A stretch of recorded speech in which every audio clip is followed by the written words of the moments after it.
Whoa.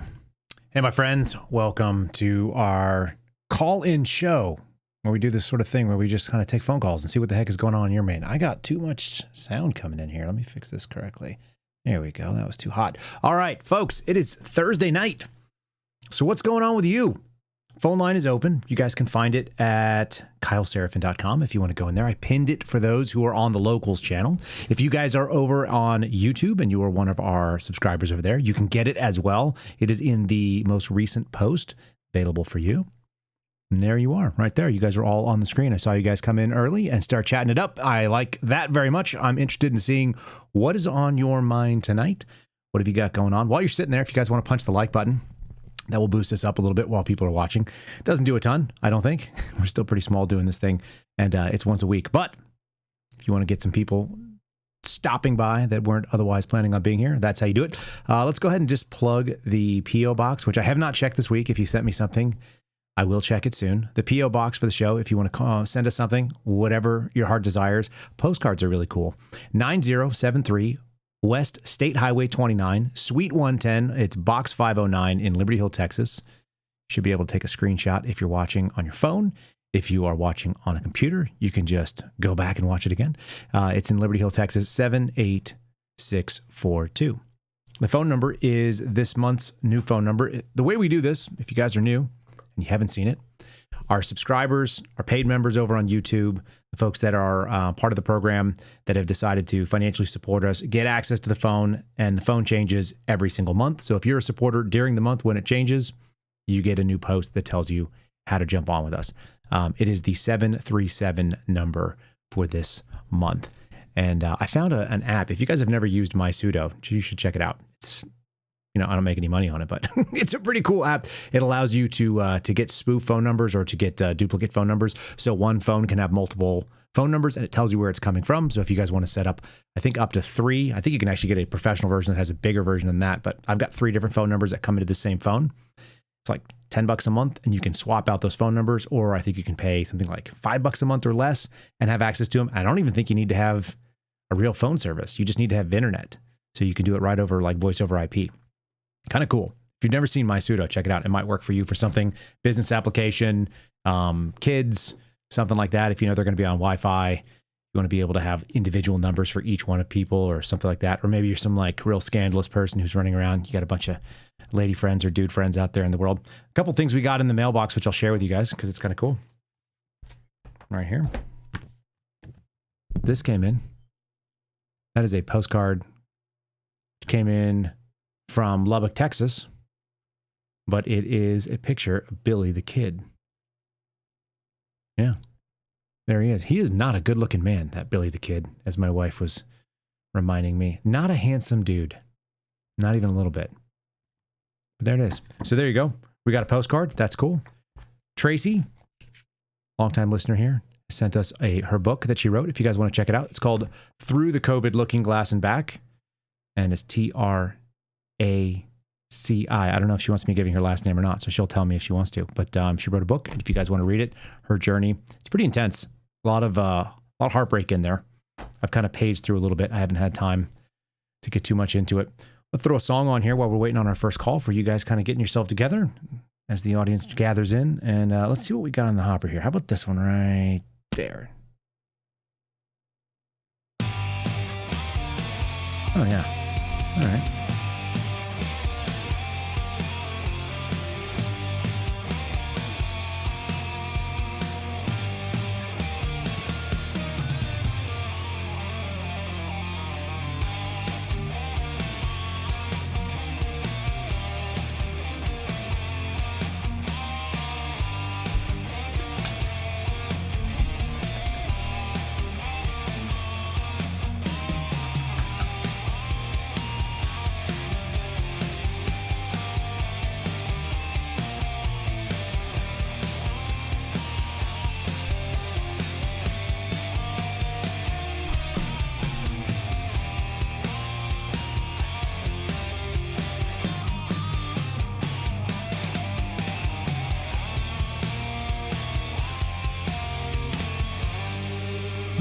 Nice timing. Got our first caller on the line here. Oh, that kicked back up again. We don't need that.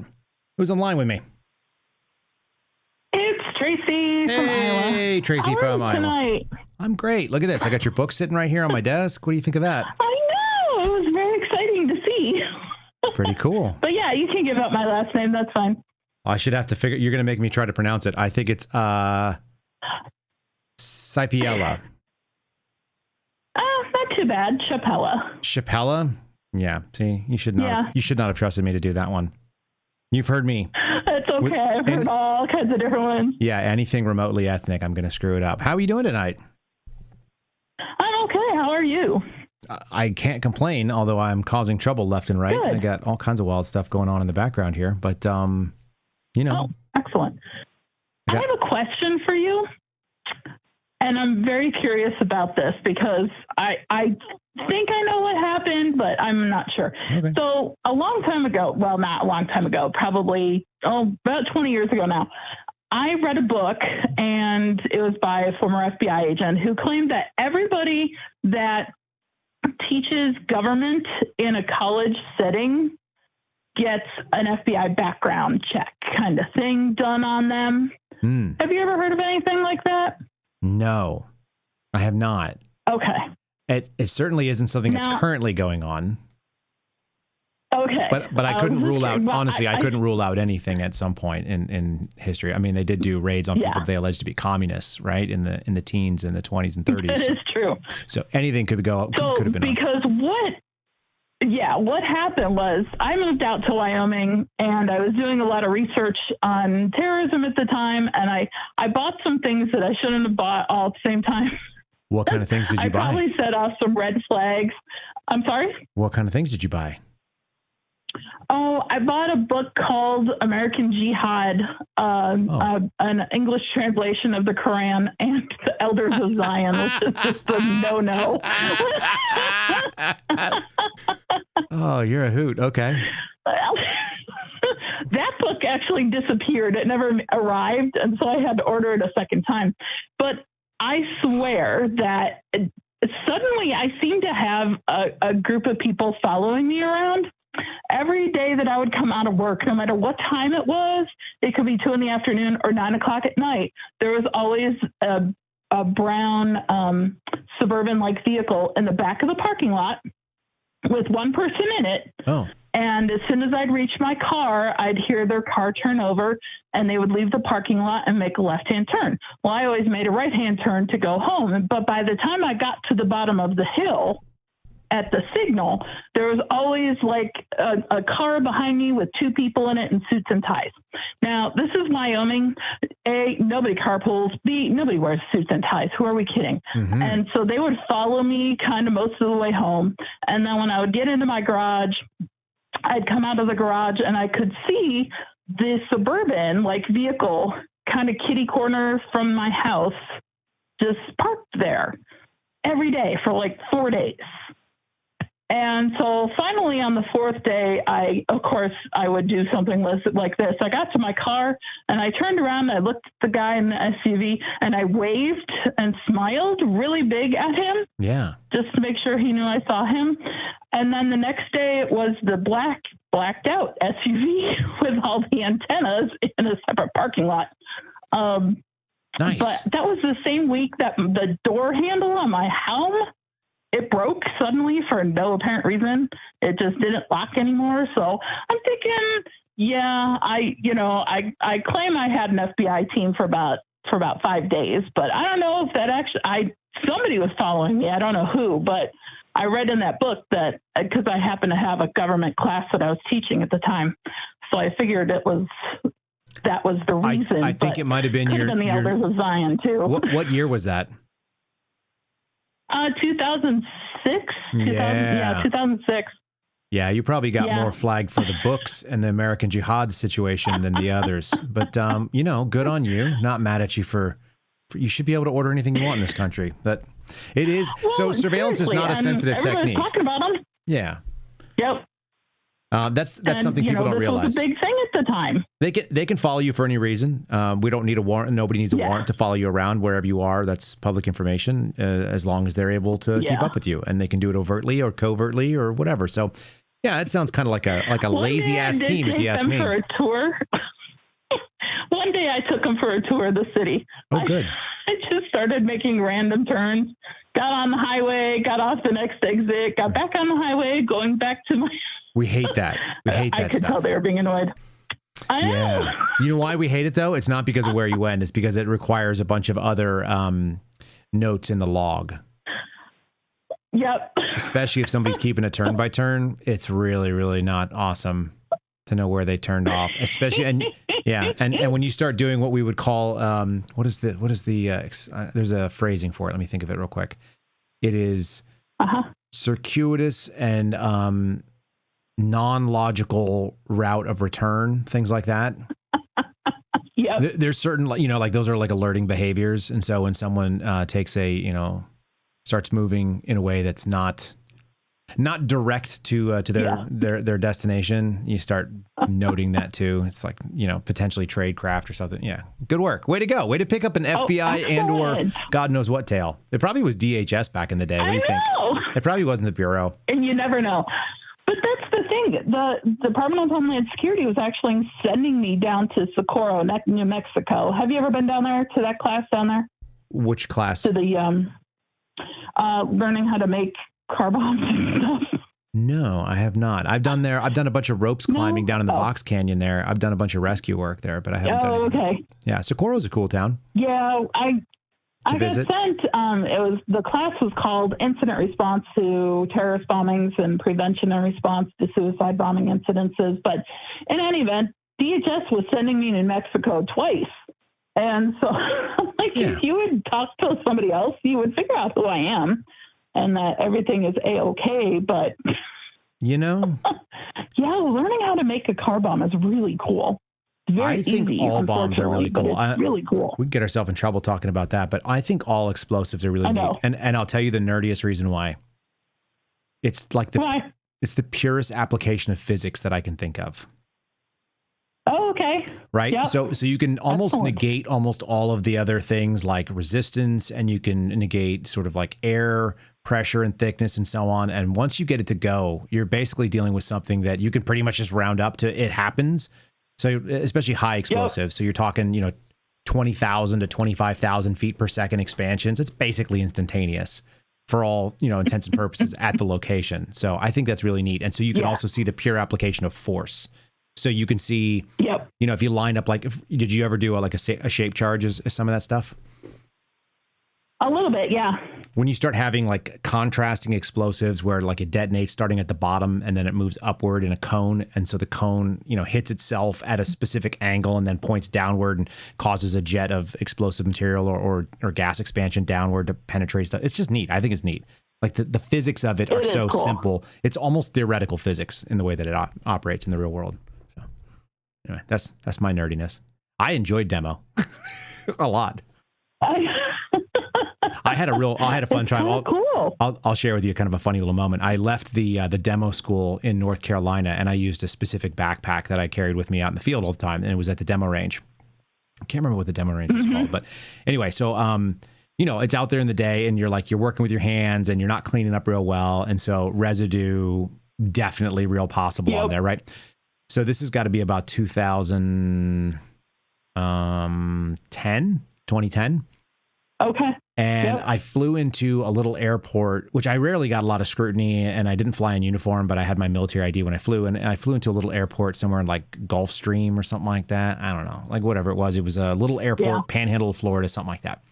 And plenty of military guys in general there. And I think I took a Southwest flight. Anyway, I get in there and the guy's scanning me to go back home, and I'm flying back to San Antonio, I think, for the for Lackland. And he does this. He's like, "Can I swab your bag, sir?" And I'm like, "Sure, yeah." Oh gosh. So he swabs the bag, and then he goes, it's like all the noises go off and all the lights is green and yellow and red, all flashing all crazy, right? And I go, oh, this is going to be exciting. And so I just decided I was going to screw with him a little bit because that's my nature. I feel like we may have that similar thing where I just gave him the direct answers to the questions he asked me, not anymore. And he was like, sir, he goes, sir, your bag is tested positive for explosive residue.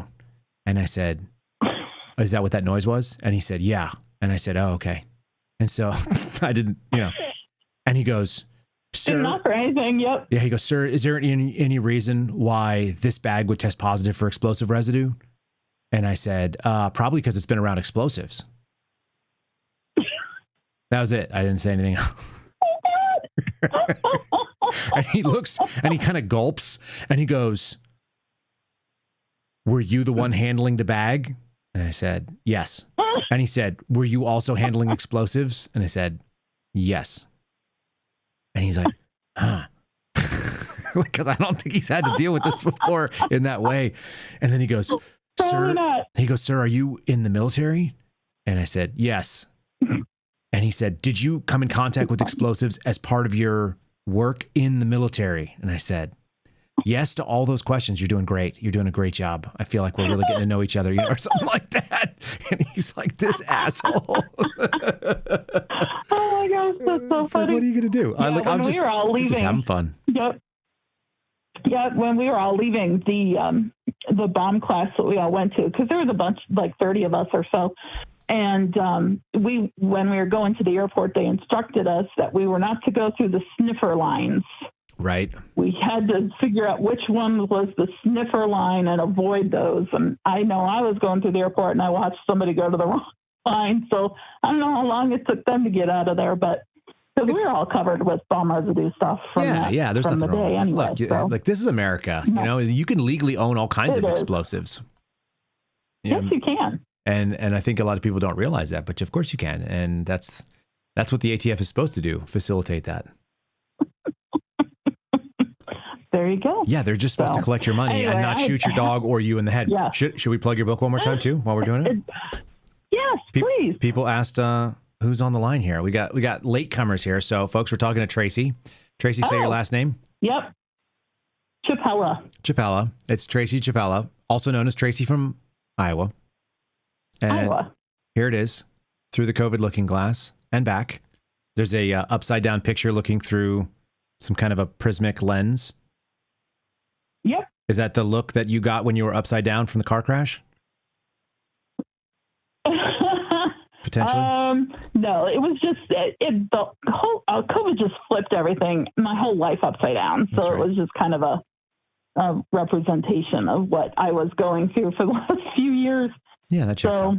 I think that's fine. But what about that car crash made me mad.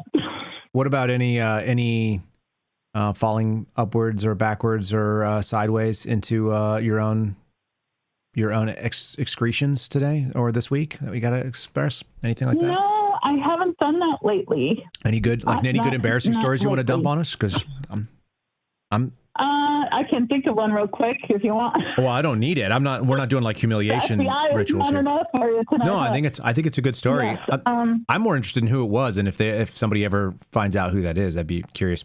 It doesn't sound like a particularly effective surveillance team if they were seen, but maybe they didn't want to be. I heard people say that they sometimes wanted to be seen when they did that stuff. It's really lazy work. You should never see them. No. I would have. Yep. You wouldn't have seen my team. My team was good.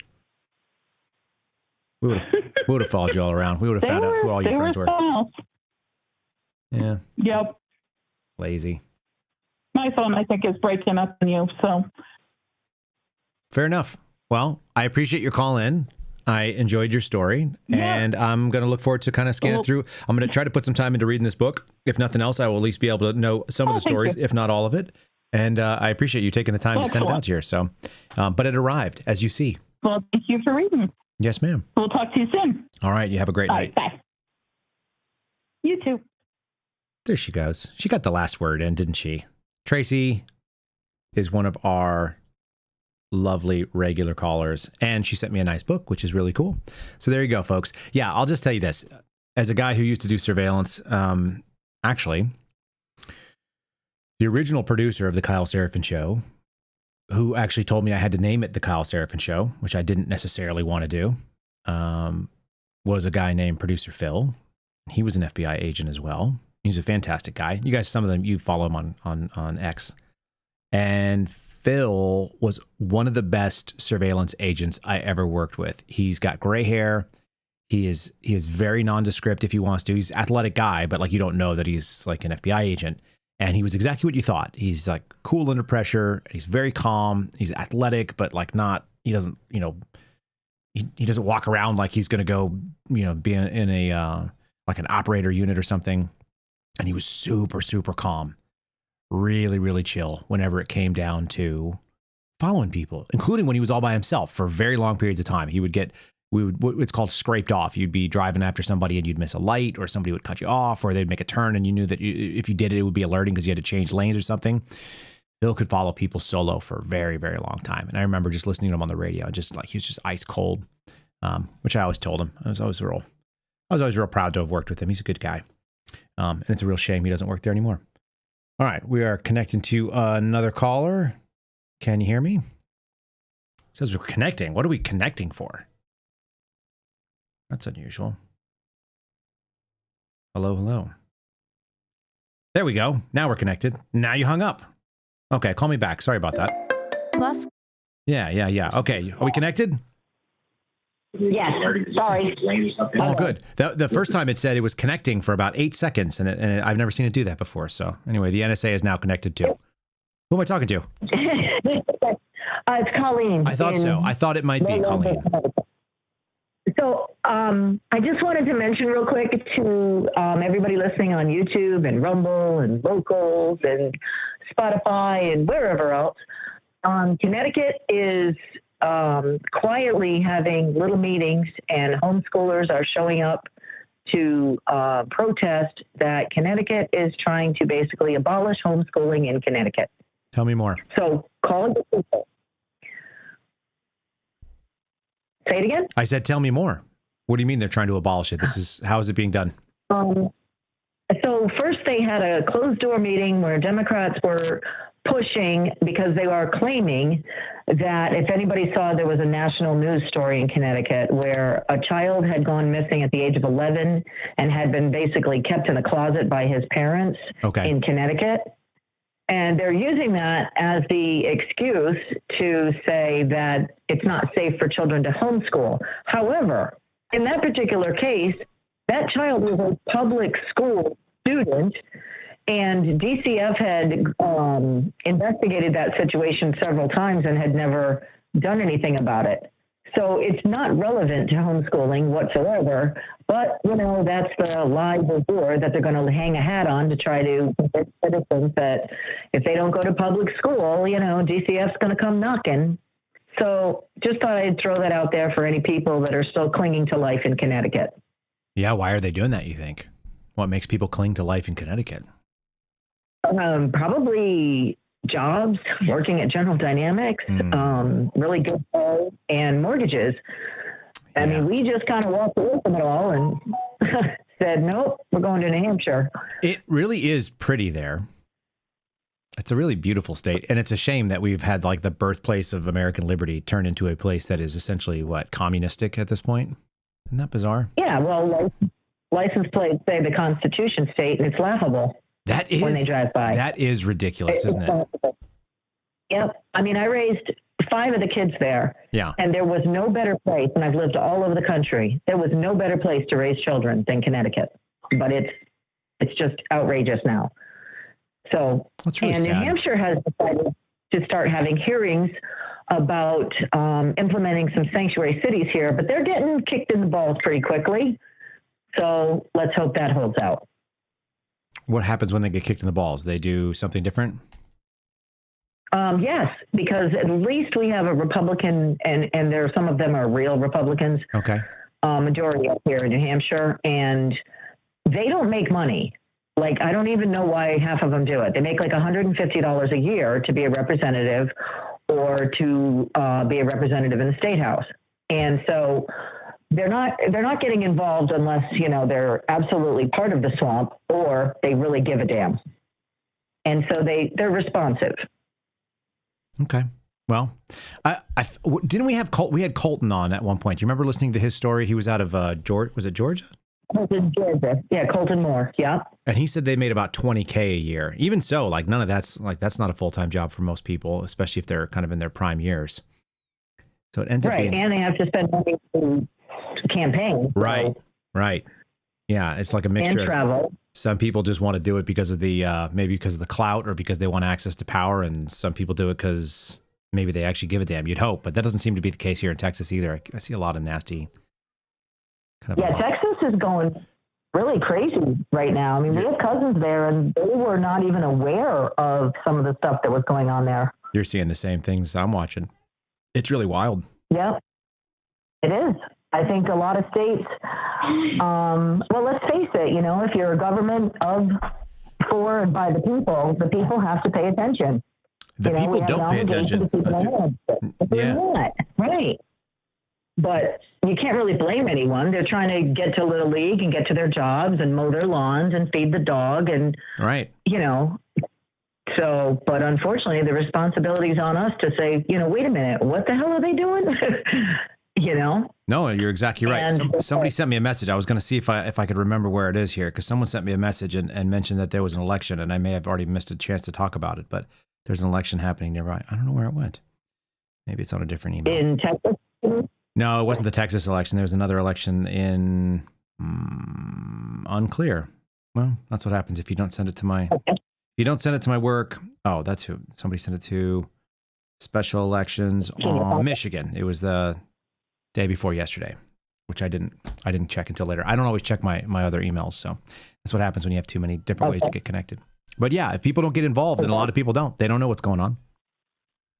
No, well, and it's not like, you know, you have a local channel. Remember when there used to be cable TV that had local cable news, like a local cable, and they used to tell you about, you know, voting events that were coming up, town meetings that were coming up, you know, tax discussion, zoning things, and that's all gone by the wayside. And a lot of people don't have cable, including myself. Right. So even if you do, you don't have those channels anymore. They're all gone bye-bye. No, that's right. What about your serial killer? What's the status?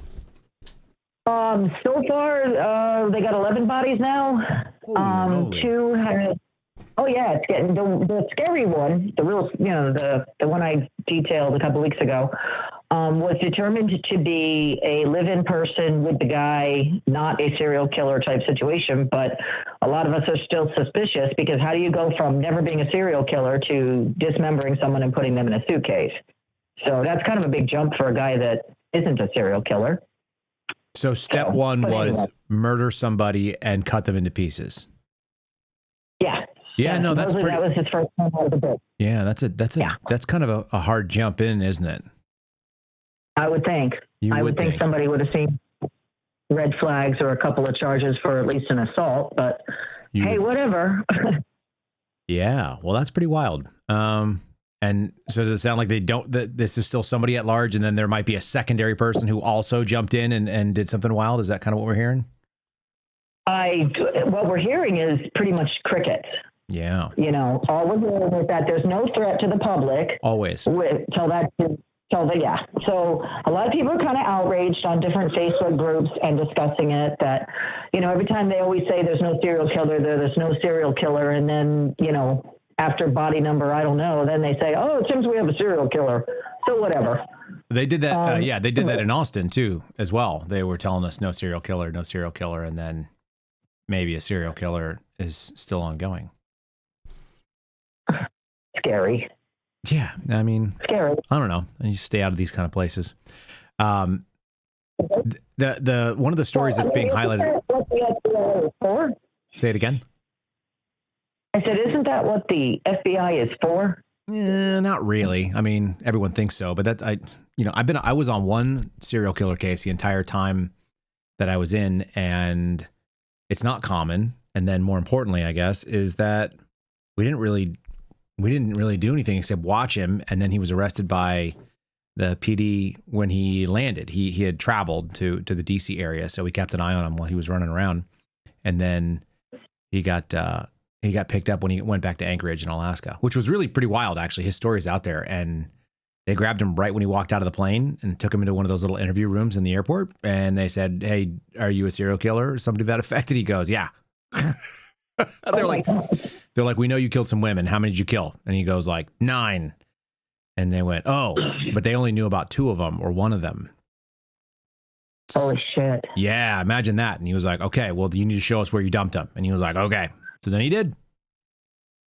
Ugh, gross. Super crazy. Yeah, he was killing prostitutes in Anchorage. And he worked for Marriott. I see one of your commenters, Nina Shaw, just commented, the serial killer is in New Hampshire. Well, I hope not. Yeah, unless they're making some allegations that you need to deal with. You know? Well, it ain't me. I'll tell you that. Yeah. Well, it's troubling. And yes, it'd be nice if that's what we thought. If that was all our FBI was doing, that'd be fine. I don't think we would have nearly as many problems with what they're up to. But in the meantime, that's not what they're doing. What do you think about adding some budget? You want some more budget for our FBI? Is that what you voted for? No, it's definitely not. And I voted for Garrett to have his damn job back. Right. And I've typed my fingers literally to the bone to everyone about, hey, he's still suspended. And other than a couple of, retweets or whatever, and Mike Flynn making a post about it and Steve Bannon, not hearing nothing from the powers that be. So I'm confused. Yeah. It's very strange. And it's I'm reviewing some of, our old, like George Hill and I have been talking about it. And the question is like, how do we miss that? How do we get played? Because I don't think any of us really expected that turn. It's like a Game of Thrones style turn, where someone just, they're with you right up until, and then they turn around and they just sell you out to somebody else. And you go, oh, how did that happen? Well, what concerns me specifically about Garrett is sort of the veiled comment that Bondi made about, but if someone did try to share classified information with the media, and I'm thinking, where the hell is she going with that? Yeah. Because we know that allegation was fully put to rest, and it's concerning. No, we're not going to hide behind a false allegation about Garrett. We're just not. No, we're not taking that. Here, you want to hear does she not sound kind of Valley Girl teenage to you? For a 60-year-old woman, she sounds really young to me. Tell me if you think otherwise. Here, hold on, listen. James Comer said yesterday that all the Epstein files are missing. They still haven't heard from you. No, the FBI, the FBI, they're reviewing, there are tens of thousands of videos of Epstein with children or child porn. And there are hundreds of victims, and no one victim will ever get released. It's just the volume, and that's what they're going through right now. The FBI is diligently going through that. I haven't seen that statement, but I'll call him later and find out. It's hard to, I don't know. There's something that just kind of, it surprises me because she looks younger than 60, and she sounds younger than 60. Yeah. No, I would say so too. Maybe she's just always been very healthy. I have no idea. I don't know either. You got a text message. What I'd like to see is, it's over there. It can wait. I'd rather see some more serious work going on. I don't know. I do want to say, and I hate to be like nice about this, I do want to say that we haven't had the rain, so to speak, for a long time. Sure. But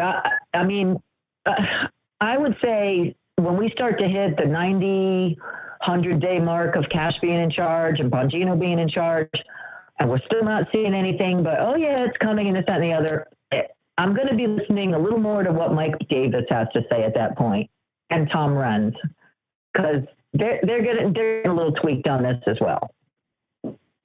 Well, they've had enough time, to be fair. And the people that I thought were helping have sort of started leaving. So it's not encouraging. Well, none of it's encouraging. That's right. Yeah. Well, at least we have our health and we're not being killed by serial killers. So we have that. Well, I think we haven't really voted our way out of this, but no, I'm sure we knew we weren't. Yeah, I wonder if we just need to, if somebody said we dodged a bullet. I saw someone tell me that we dodged a bullet with Bernie Sanders not being on the ticket because he might have beat Trump. And it's like, you know what? I don't know. Hastening the decline is sometimes better than delaying it. I'm kind of a give me the punishment now kind of guy. So maybe. Well, I don't know. Let's just hope more things are revealed and more things happen. And if not, well, then we start bunkering, Yeah. Because none of us are in a position to do jack shit about any of this. Amen to that. Except just to be prepared. Yeah. Well, you you take care of yourself. I'm sorry that you seem to have a lot of people, but it's Twitter. That's what they do. Oh, yeah, no. You left and right. I came up with a new strategy on Twitter. I'm going to be a MAGA cheerleader, but I'll just always be sarcastic, and some people know and some people won't know. So I'll get a mixed bag of people going, that's right. But I'm going to pick up my pom-poms. I'm just going to do it with like a, like the Joker face on. It makes me laugh. Well, and I mean, I hate to tell you this, but feeding the trolls just makes them hungrier. So why give them their extra fix? Ignore them. Yeah, some of them I've definitely. I'm making it a goal because I'm such a naturally inquisitive person that if I mute somebody, but then I see that they're muted, then I want to go back and find out what they said because I just can't stop myself. But I'm trying to resist that urge because I'm realizing that like the people that I muted, I don't want to hear what they have to say, and I don't care what it is. And the odds are is that you've got about 11 or 15 or 61 views on a post over there. And it's the equivalent of standing on top of an overpass. I told Phil this earlier today. It's the equivalent of standing on top of an overpass with a bullhorn screaming at traffic that's doing 60 miles an hour because there's no interactions with these posts that have 50 or 30 or whatever it is. So it's just yelling your message at cars that are driving past you at high speed. And someone goes, what was that? And you go, I think there was a guy up there. And you go, oh, well, was he talking? And you're like, talking? Right. I don't know. Nobody knows. Nobody heard what you had to say. So the less I bring attention to it, the better. Right. It's not worth the aggravation. And you're probably arguing with someone who is absolutely clueless, doesn't know what's going on. And they're probably going to be like the first to fall if, the hurricane comes. That's right. They're going to be the first ones to go, I wish I had some help. Yeah, well, if you hadn't been on Twitter all day, maybe you would. That's right. I had a guy call me a secret genius today. And I was like, I don't think it's a secret, but whatever. Thank you. It's very nice. Well, I mean, I will say, sometimes you're too contrarian for your own damn good. It's just how I built. You haven't seen nothing yet. Just watch the next couple of weeks. I'm just telling you right now. Oh God. Yeah, tuck yourself in. Hey, you do, and we'll all sit back and have your back anyway. It'll be fun. And then war clandestine can block us all, right? We learned that. Yeah, I don't even know who that guy is, but he seems very important. He's very self-important, I guess. He invented biolabs. Any of you Connecticut people? Oh, you're all cutting up. What's going on down there in Texas? Could be on your end, but it could be on my end. We're about to upgrade our cell phone service here, so we'll fix it soon. Okay. Yeah. Well, another shout out to people living in Connecticut. Hang in there, homeschoolers. For what absolutely it's not going to work, but yeah, call your representatives. I don't know, kick them in the balls, whatever you got to do to say, hey, lay off the homeschooling. That's right. Yeah. Or just do what you need to do anyway, because the state doesn't own your kids. But it doesn't work that way. If the DCF starts an investigation on someone, it's worse than like 12 root canals, like for real. Mm-hmm. Because they're not real investigators. I mean, in fact, they were investigating a situation that happened in the school that I lived in where someone was inappropriate with the children, and DCF said it was unfounded, and so the guy was fired and moved to a different school district and did it 4 more times. Yep. And finally the state police stuck a foot up their ass and prosecuted it, and he served a few years in jail. Just got out a couple weeks ago. Terrific. I'm not allowed to say his name, so I'm not going to, but yeah, DCF, quote, investigated it and found the claims of a child and his mother unfounded. Yeah, okay. Great job, people. Yeah, yep. But I bet if they were homeschooling, they would have got him. They would have got him dead to rights. Oh, yeah. Oh, you know it. I know. Right? Very good point. Government always protects the government. Go figure. Yep. Well, thanks, Kyle. You take care. Thanks for always trying to keep us informed. You bet. Have a great night. Thanks for calling. All right. Yep. We'll see you. All right, Colleen. Bye. Bye. Well, there you go. We're checking the boxes across the northern parts. Somebody from the south is up next, I think. Florida, maybe. Texas. I don't know if we have anybody calling from the far reaches from the West Coast. We're kind of a central and an East Coast kind of show, in so much as the time probably puts some of you guys out. I see you guys in the chat out there talking about Judge Jeanine. I don't have a strong opinion. What's the story with Judge Jeanine? Do we feel good about this? I mean, do we care who the attorney in DC is? Does it even matter who the United States Attorney of DC is in any meaningful way? Sounded like Ed Martin went in there and cleared out a bunch of people, so that's not nothing. But I don't know. We got a lot of Fox News in the Trump administration, y'all. What's that about? Are they going to be even Bongino? Bongino was a Fox News. Go figure. Yeah, that's not nothing.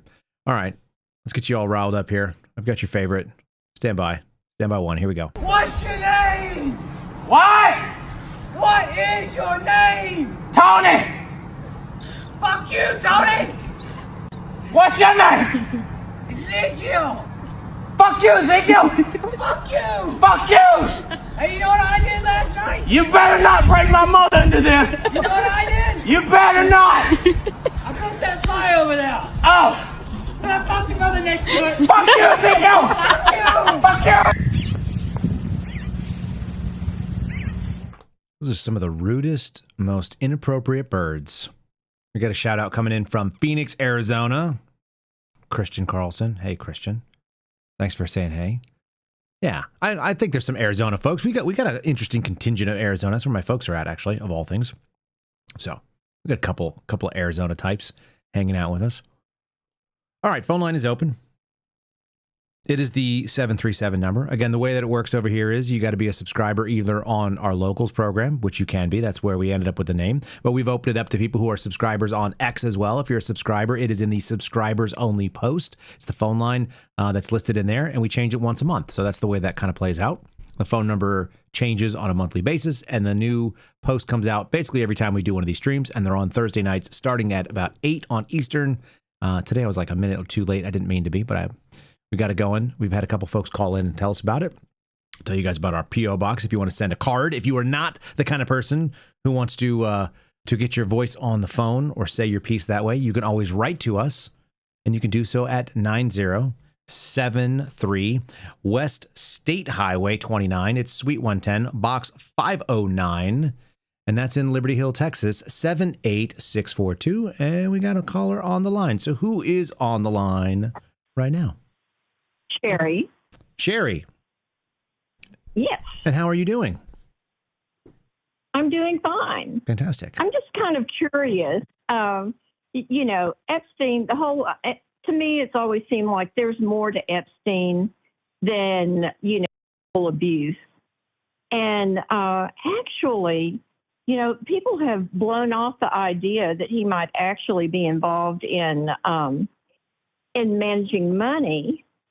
But then the other night, I ended up watching a part of a YouTube video, and it was about nice big new houses out in the middle of nowhere in Ohio being bought up and bulldozed to put in data centers. And apparently Les Wexner and Jeffrey Epstein had been involved in getting that started. They were kind of the front men for some of this, apparently. Interesting. So, yeah. And I was wondering, from another approach, down in Florida, of course, he was up on federal charges. Right. But do you know if he ever had the state breathing down his neck? He did, as I recall. I want to say it was in like 08, 09, but I'll have to double check here. Hold on. Epstein. I remember hearing it. Florida. What was it? Conviction? There it is. There's a result. Grand jury records 2006. He was charged. Okay. And I guess they kind of kept that under wraps. They cut a plea deal back then. Okay. 05, 06. Yeah. Well, this is kind of scattered, and I really don't have my thoughts together on it, but I figured you might have something that would draw things together or throw things out, since you used to be out in New Mexico for a while, because Zorro Ranch is out in New Mexico. It is, yeah, and I don't remember. They went and they hit like a search warrant there, but I've never heard anything after that, and it certainly wasn't something that was within my background. I mean, that happened before I was out that way.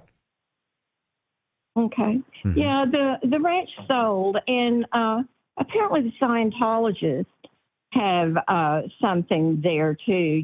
That's where Epstein's supposed to, when he's when he comes back to Earth, not Epstein, L.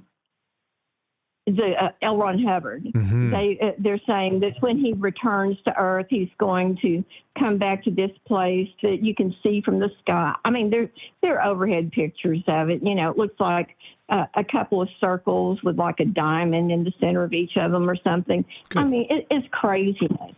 But anyway, I just happened to see something on Pam Bondi the other day that when she ran for, you're aware of this, when she ran for state attorney general, the Scientologists kicked in a pretty good bit of money for her. I mean, considering.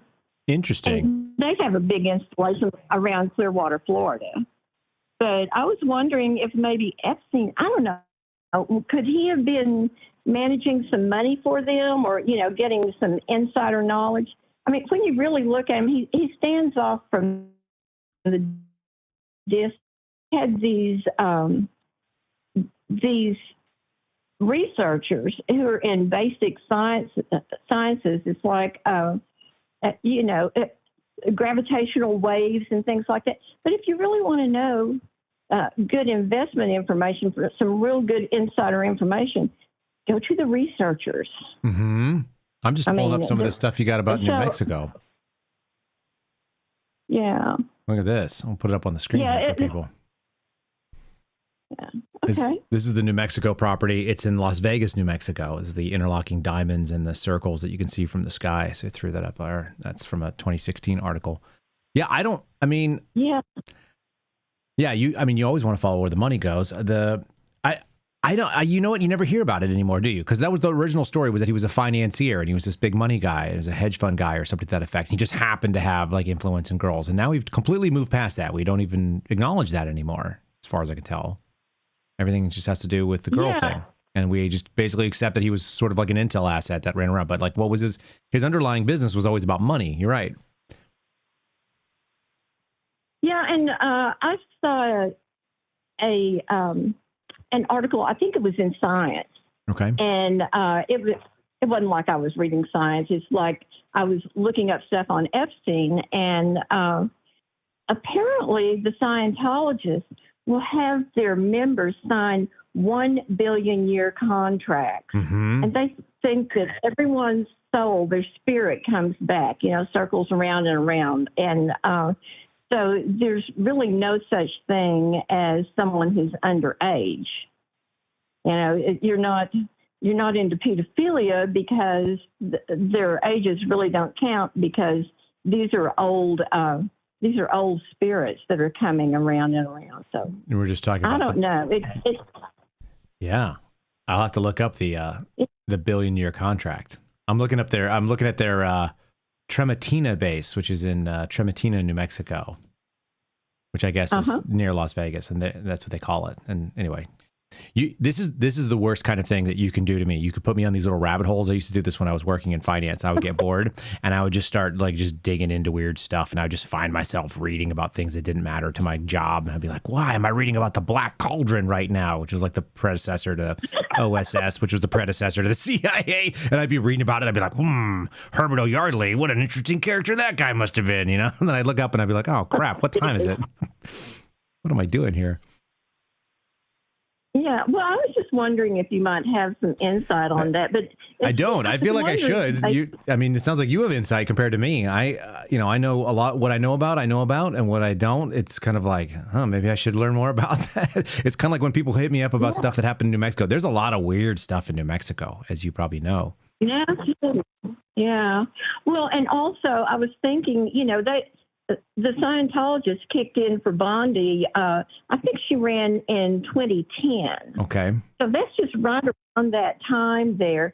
And if they might be concerned about, if he was their guy, if he was, because the Scientologist loves them some money, and they're real spooky about so many things. I'm just wondering if maybe they were trying to protect Epstein and distance themselves from him, as far as legally. I don't know. I just don't know. But I always had the instinct that Epstein was working on behalf of the Israeli intelligence services. That was always the sort of the drawing that I saw here. Let's see, Donald Trump's nominee Pam Bondi has ties to the Church of Scientology at various points during her career. She made a history in 2010. She was elected the first attorney general, held the job until 2019. Luckily, Newsweek wants to spam us with pop-ups. During her tenure, she accepted contributions from Scientologists and attended multiple fundraisers by prominent members of that church. Did a re-election fundraiser in 2014, held by 6 prominent Scientologists, so saith the Tampa Bay Times. Okay. Said she was aware that they were Scientologists, and she went, and that's okay. She added that Bondi had spoken to a group of Scientologists about human trafficking and anti-drug initiatives that she had in mind. As like-minded folks, they want to protect children against overdoses and human trafficking. That's why they did the fundraiser. That's pretty interesting that they specifically keyed in on that, isn't it? Mm-hmm. Okay. Mm-hmm. Well, we need an actual expert on this. This is slight, like I'm just reading it for the first time, and I know exactly whatever's presented here, which it's Newsweek, so I'm a little bit skeptical, to be fair. But considering the seriousness of the issue, she's open to talking to anybody that wants to combat awful crime and educate them on how they can help. And she'll take money from anybody if they are so inclined to do that. Okay. Well, there you go. I guess she's at least gotten some money from these folks. Oh, interesting. Lindsey Graham is also quoted in this article. Well, isn't that fun? That is something, isn't it? Yeah. Let's see. Republican Lindsey Graham said he predicted that she will be confirmed quickly. Yeah. She didn't seem to have a problem, although they lost their mind about Matt Gaetz, didn't they? Yeah. And off subject, but did you see that Matt Gaetz is kind of following, or he's kind of after what's going on with Casey DeSantis? She's wanting to run for governor down there, and apparently there's some money that's flowing in the wrong direction instead of the general fund. Interesting. No, I don't follow Florida politics that much. It's funny. I've been accused of being a DeSantis guy, and I don't know enough about DeSantis, nor have I really cared that much because I don't live there, and I have no interest in living there.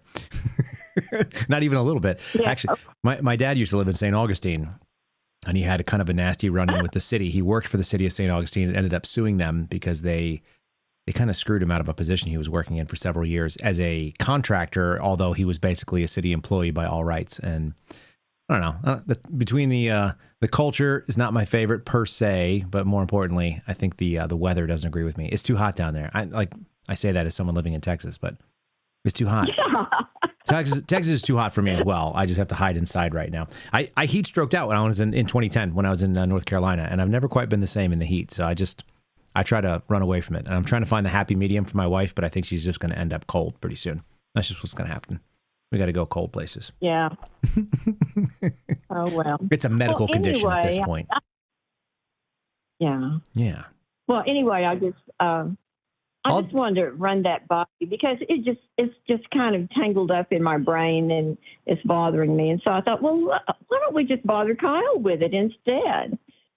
Yeah, I appreciate that. You just bother me a little bit too, and I don't mind a little bit. I've got to go read on it now because I feel like I'm uneducated on this particular. I don't like to be ignorant about things that are going on, but I don't know. I didn't know about the connection between Scientology and potentially Epstein or anything else. So I'll do some reading, and maybe it's sometimes these things are that's just places where people lived. There's a lot of weird stuff in New Mexico. Do you live in New Mexico now? Is that what you said?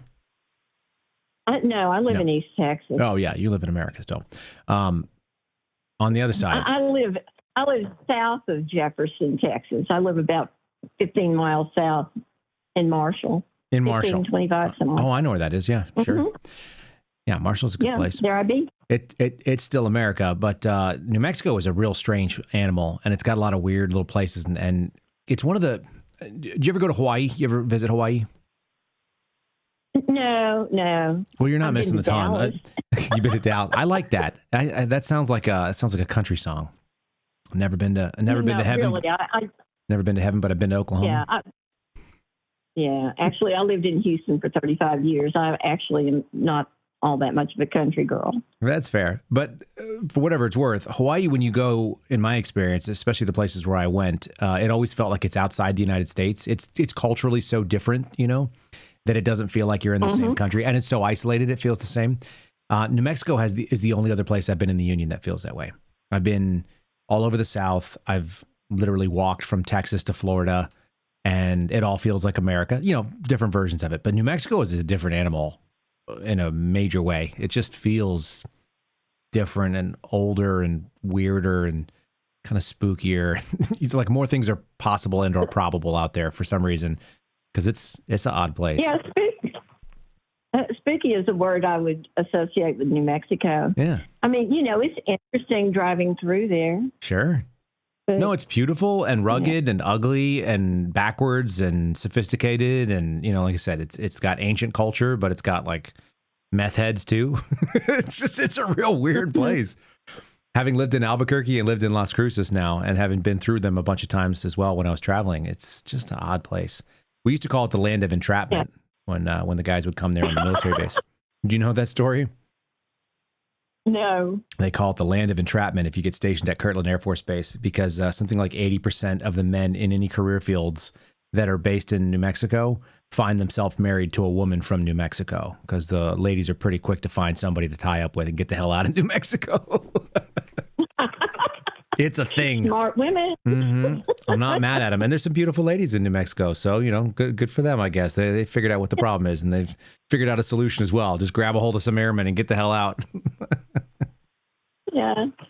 Well, one really good thing about New Mexico that hits my mind is my sister and I were driving through there on, I-10, I-20, something like that. And anyway, we stopped at a casino for breakfast. They had a restaurant there associated with the casino. Sure. So we were on Indian territory.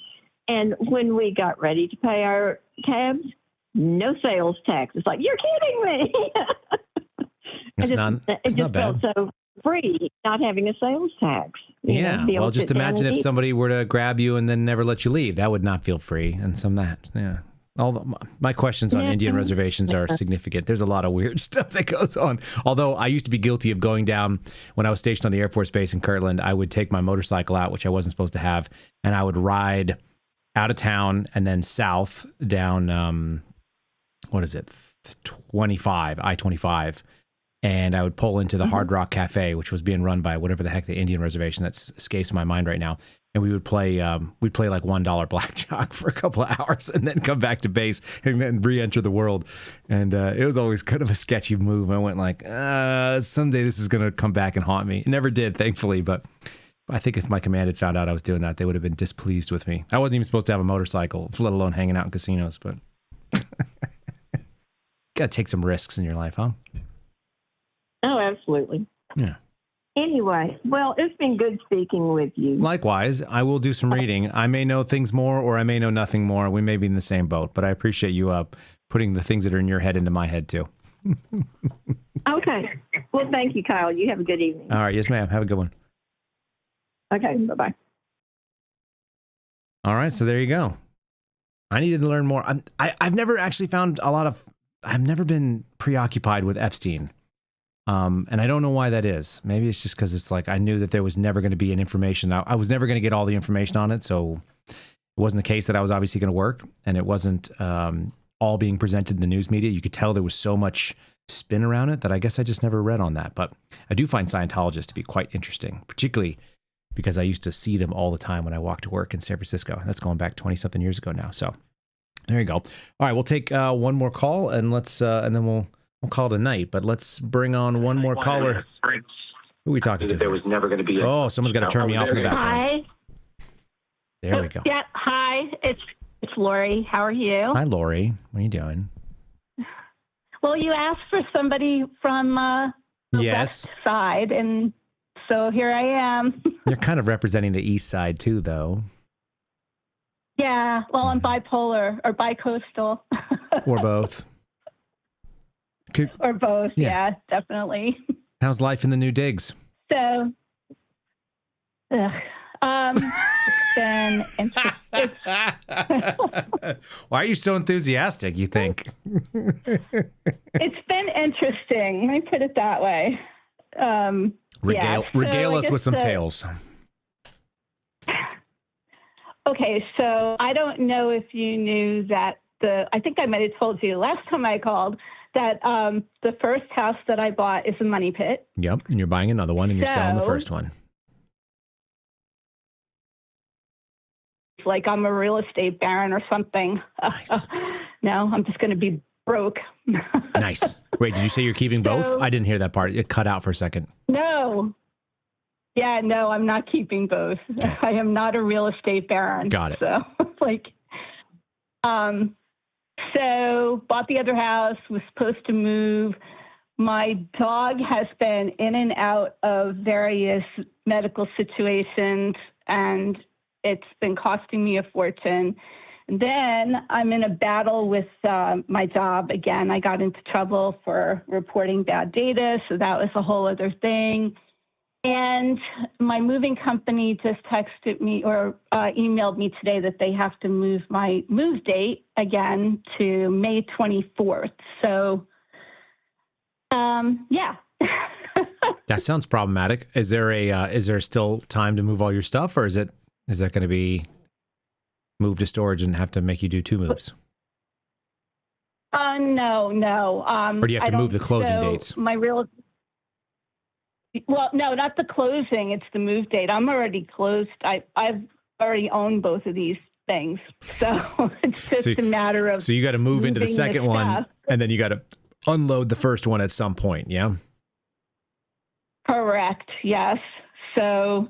Hopefully they don't listen. Hopefully they don't listen to the podcast or listen to the call-in show and find out it's a freaking money pit.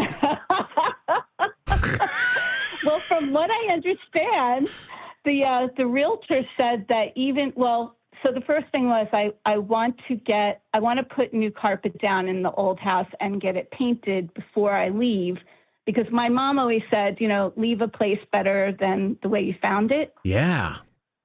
So you should do that. Yeah. So I mean, I figure that's the least I could do. Mm-hmm. But my realtor is like, you know what? You could sell this house as it is and make a profit from when you bought it 8 months ago. I'm like, okay. Is that just because the market has gone up, right? Or is it because? Why would that be the case? The market is super hot. Really? The market's super hot here. Everything's hot in Idaho. We have a lot of. It's summer. Those Washingtonians are trying to escape that governor over there. So, and not to mention, it's the right time of year. It's not cold or crappy out. It's probably beautiful, right? It really is right now, but I've been duped because I thought Idaho was going to be a little bit cooler in the summer, which it is in the mountains, like up where FBI lives. Yeah. But you're in the warmer part. Yeah, up there in Waha. You're in the warmer part. So apparently it gets up to like 100-something degrees here. Oh yeah, I knew. So. You weren't doing your checks the same way, apparently. I knew that about that. Yeah, I knew. That's how you get the more moderate winter. Didn't share. Well, you didn't ask. You did to not be fair. share. You did not ask. But I had done my climate study, and I was prepared for that information. I was only looking in the outskirts. I was looking the other day. Because I know Shadow had been talking about moving out here at one point before they went to New Hampshire. And I always think about her. Hey, Shadow, shout out. I saw this big piece of property the other day, and I was like, she wants to do a homestead. Maybe she wants to come here now that she knows that it gets hot. Like she might want to come. Interesting. Use your dislike as a sales pitch. That's a tactic. Yeah, you could do that. People have done that before. I'm not mad at you. Misery loves company. Right. That's how you say that in a nice way, I guess. I also had a little bit of housing drama. You want to hear my housing drama? Yeah, for sure. Well, wait, first I want to say I'm sorry you're having housing drama, but yeah, share. Well, no. I'm not having housing drama. I am participating in housing drama. It's not the same. I'm a voluntary participant. I could have gotten out of the drama. That's just not my nature. Right? So, well, weren't you going to come up to Montana at some point? I was, yeah. So when do you know the story that the Catholic vote kind of, we broke them on accident? Do you know that happened? I feel like I know things that I've shared with people, but maybe not. So essentially, we had a underwriting deal. Catholic vote was going to sponsor the podcast. Then they were going to take it on when we did the launch. right? We were going to have an editor come on and a team and all this other group of people. So a lot of the graphics you see in the background, that was all built out by like, graphic designers and people that were going to go and do this thing. And so that was really neat. So that was the plan. And it had been the plan since about April of 2023. And by the time we got around to execute it, which I think was in November of last year of 24, it'd been a long time building up. And so here we were ready to go do the plan. We're ready to launch. And we did that first show. And remember, it didn't show up for hours and hours. And they were all well behind. And so they were unable to capitalize. They were unable to edit something. And I'm like, I do this stuff live every day, man. I've done like 500, whatever it was at that time, 380 episodes or 400 episodes. What the hell are you guys doing? And they just couldn't get it done. And what they realized is that the editors they had basically all worked at a different speed, kind of a nonprofit speed and not a broadcast media speed. And so they were unable to get it done. And so then we went to the idea that we're just going to do it live. And so I went to start doing it live, and the production went away, and the team went away, and all the other people went away, and it just was me left there. And then they called me up in December, and they said, "Look, we thought we were going to be able to do something, but we can't do it, and so we're going to have to kind of pull out from what you're doing." And I said, God bless you. You guys saved our lives. You were able to help us launch something. The same day that they called and told me that they couldn't support me any further was the same day we had 3 other advertisers say they wanted to jump in and support the program. So it wasn't a one-to-one. Wow. But because we don't have a safety net, we operate here on a month-to-month basis like everybody else in the world does. There's no guarantees of anything. It wasn't the right time to go and like dive into a 7% interest rate in Montana for $1 million or some crazy amount of money. I couldn't find any house that would fit our family. So anyway, and the internet up there is less reliable, so it would have taken a little bit more due. Anyway, we didn't have time to get it done, so that's why we're here. So I moved from one house, and actually, I don't know if he listens to the program on these nights, but we got my wife and I had this little conversation about we should just pray about it and not try to make the answer happen and stop trying to force it. We were looking at properties everywhere. We're trying to figure out. And so we just stopped looking. We put away the Zillow, we put away the Redfin and all that stuff. And we just kind of took a breath and waited. And about 2 days later, we got a package in the mail from a listener, or maybe someone who follows me on X. I'm not sure which one specifically. He didn't tell me, but we've been emailing since then. And he said, "I'm giving you this gift." And it was a significant gift of value that said, "For you to maintain and prosper where you're at right now." And I went, "Holy, oh, wow. That's pretty specific." I'm going to actually, you know what? Can I read it to you? Can I read you the actual words? Because it's really specific. Yeah. When you get something that just For sure. you're sitting there waiting for God to give you a sign, and then something happens and you're like, "Oh boy." Well, that's about as direct a sign as I've ever heard or ever gotten. Well, that's kind of like, that's what kind of happened. I don't know if you remember, because when we used to do the spaces, I was having this big thing about, should I go to Idaho? Should I not? Right. And Dee cracked me up because I kept saying, well, could this be a sign? Could this be a sign? And finally Dee was like, well, what do you need? Like, essentially, do you need God to drop down out of the sky and hit you in the head? Of course it's signs. Well, that's it. But I doubt it, right? Yeah, well, being able to recognize a sign is important, I think, and being able to be open to know that it is the sign is important. And so, yeah, all of those things are kind of, it's all part of the same deal. So hold on a second here. I'm going to see if I can figure this thing out. Yeah, and I remember that situation when you tried to do that first show with them, because me and probably a couple other people, I think Rose, we started texting. I texted Steve. I was like, did they come to get Kyle? Yeah, that was terrible. Okay. Here's what he said. He said, "You were unjustly targeted, and now you have a situation that's beneficial for you and your family, and that you're happy with. And I'm giving you this gift to help you maintain and prosper where you are. May God bless you and your family." That is a real specific thing. So that day, my wife and I went and looked on Redfin. We found a house, and we went and drove by it, and we went, "That's cool." And then we called the realtor with the sign out front, and the realtor said, "My assistant will come show it to you." So we saw it the next day, I think. And then we said, "Yeah, we'll take it." And so that was what we did. But we moved out of our old house, the one that we've been in for the last 2 years, where we launched this podcast from, essentially, at least in any meaningful way. And the craziest part about it was, when I moved in, the grass was waist high and weeds. It was full of holes. Every wall had a bunch of holes. It wasn't a dirty house because it was built in 2021, but it was like holes everywhere in the walls.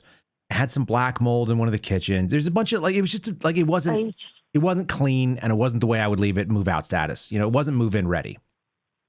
And so, I left it the way that you would leave it. I patched all the holes. I painted all the things. We, cleaned up all the yard. We, tidied up all the things that needed to be done. So I have a video of me walking through it when we started, the day before we moved in, when there's nothing in it.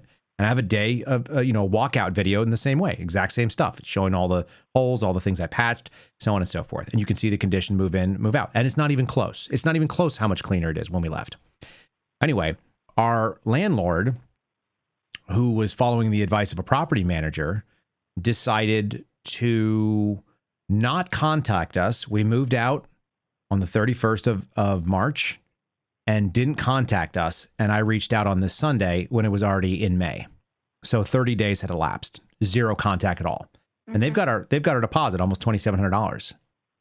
And, like, that's not going to make or break me. That's the way I live my life. So it's not going to happen. But, that's not nothing. That's more than a month's rent.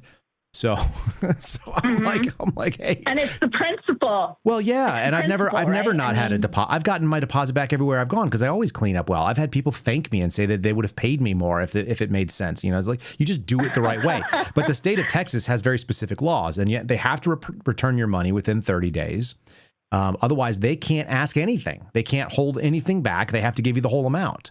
And not only that, if they wait after the 30 days, not only do they have to give you the whole amount, if you sue, there's penalties. And the penalties are 3 times the amount that they didn't pay you, plus the amount they have to pay you, plus administrative fees, lawyers, and courts.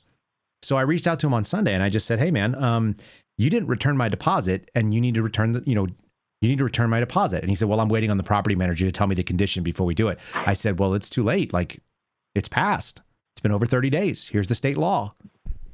And he didn't reach out to me. And then the property manager says, well, I think you misunderstood. Like, we get to wait for your forwarding address and this and this and that, and said all this other kind of stuff. And so I was like, well, how are you going to send me the information? Through the email address that was on my, on my rental contract, my lease from 2 years ago, which is the only way we've ever interacted. You've always had my internet. Like, you don't need my mailing address. All of my payments were done via Venmo. They were all done electronically.